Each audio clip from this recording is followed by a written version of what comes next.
নমস্কার দর্শকগণ, আপনারা দেখছেন এসএ নিউজ পশ্চিমবঙ্গ চ্যানেল। চলুন আজকের বিশেষ 10টি খবর জানা যাক। বাংলা কি আজ বাংলাদেশি ভাষা? দিল্লি পুলিশের মন্তব্যে চরম ক্ষোভ। বাংলাকে বাংলাদেশি ভাষা বলায় উত্তাল রাজ্য রাজনীতি। তৃণমূল, কংগ্রেস ও ডিএমকে জানালো তীব্র প্রতিবাদ। মমতা বললেন, এটা বাংলা ভাষার অপমান। সংসদ জুড়ে প্রতিবাদের ঝড়। এখন প্রশ্ন, বাংলার ভাষা কি অপমানিত হচ্ছে জাতীয় স্তরে? ভোটার তালিকায় জালিয়াতি। পূর্ব মেদিনীপুর ও উত্তর 24 পরগনায় 102 ভুয়া ভোটার। নির্বাচন কমিশনের অনুমোদনে 2 নির্বাচন আধিকারিকের বিরুদ্ধে এফআইআর। ভোটের স্বচ্ছতা নিয়ে উঠছে বড় প্রশ্ন। গণতন্ত্র কি এবার প্রশ্নের মুখে? দক্ষিণবঙ্গে বানভাসী জনজীবন। মমতার অভিযোগ, ডিভিসি ইচ্ছাকৃতি জল ছেড়ে বানভাসী করছে দক্ষিণবঙ্গকে। বন্যা কবলিত হাজার হাজার মানুষ। 11 গুণ বেশি জল ছেড়ে দেওয়ায় ক্ষোভ তীব্র। ষড়যন্ত্র নাকি দুর্যোগ? উঠছে নানা প্রশ্ন। এমজিএনআরইজিএ ও আবাস যোজনার তহবিল বন্ধ। দুর্নীতির অভিযোগে পশ্চিমবঙ্গকে কেন্দ্রের ধাক্কা। বন্ধ হলো এমজিএনআরইজিএ ও আবাস যোজনার টাকা। লক্ষ লক্ষ উপভোক্তা বিপাকে। রাজনীতি নাকি জনসেবার নামে প্রতিশোধ? খালি হাতে গ্রামবাসী। নিরাপত্তা জোরদার কলকাতা হাওড়ায়। আরজি কর ধর্ষণ মামলা ও 15ই আগস্ট সামনে রেখে প্রশাসনের কড়া নজরদারি।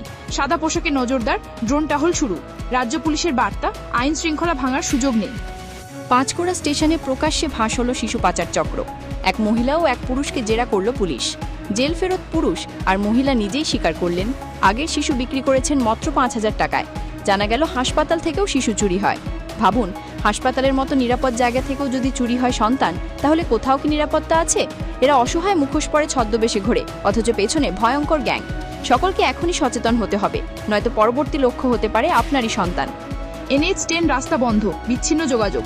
সিকিম ও বাংলার মধ্যে প্রধান সড়ক NH10-এ বিশাল ফাটল। বন্ধ করা হলো 3 দিনের জন্য। পর্যটকদের যাত্রা ব্যাহত, ব্যবসায় ক্ষতি। দ্রুত সংস্কারের দাবি জানাচ্ছে স্থানীয় বাসিন্দারা। রাহড়ায় বিপুল অস্ত্র উদ্ধার, চমকে উঠল পুলিশ। রাহড়ার এক বাড়ি থেকে উদ্ধার 15টি আগ্নেয়াস্ত্র ও 1000 রাউন্ড গুলি। একজন যুবক গ্রেফতার। কি উদ্দেশ্যে মজুদ ছিল এত অস্ত্র? বাংলা কি আবার সক্রিয় হচ্ছে অপরাধ চক্র? তৃণমূল বৈঠকে আন্দোলনের প্রস্তুতি।